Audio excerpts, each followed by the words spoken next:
similar. So what if before my Mexican trip, I had followed the immigration debate from both sides, the US and the Mexican? What if my mother had told us that Fide's family was poor and hardworking?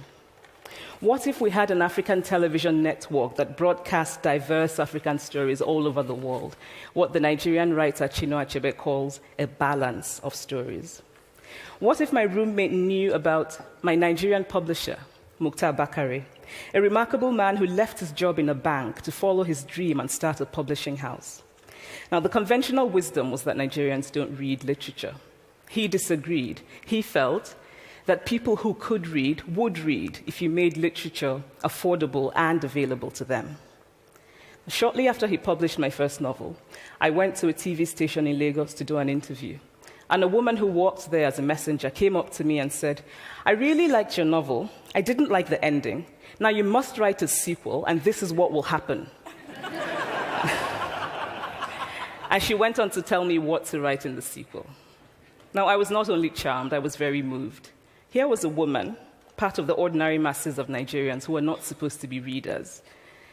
She had not only read the book, but she had taken ownership of it and felt justified in telling me what to write in the sequel. Now, what if my roommate knew about my friend, Fumi Yonda, a fearless woman who hosts a TV show in Lagos and is determined to tell the stories that we prefer to forget? What if my roommate knew about the heart procedure that was performed in the Lagos hospital last week?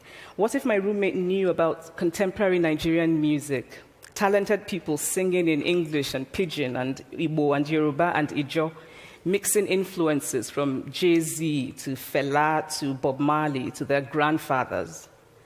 What if my roommate knew about the female lawyer who recently went to court in Nigeria to challenge a ridiculous law that required women to get their husband's consent before renewing their passports?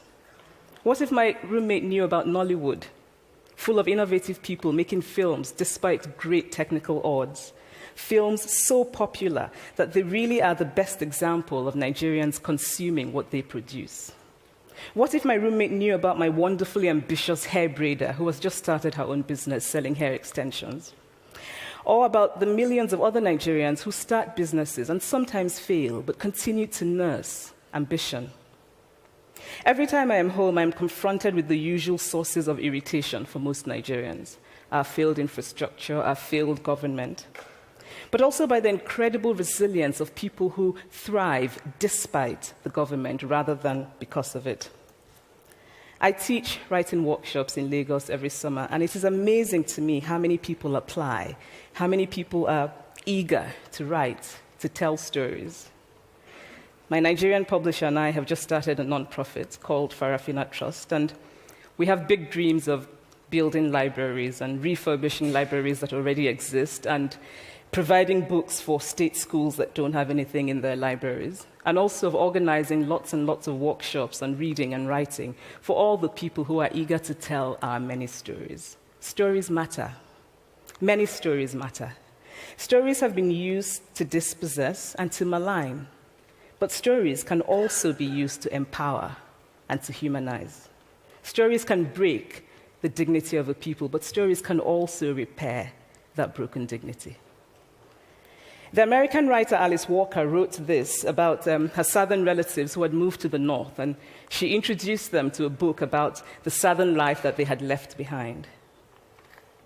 They sat around reading the book themselves, listening to me read the book, and the kind of paradise was regained. I would like to end with this thought, that when we reject the single story, when we realize that there is never a single story about any place, we regain a kind of paradise. Thank you.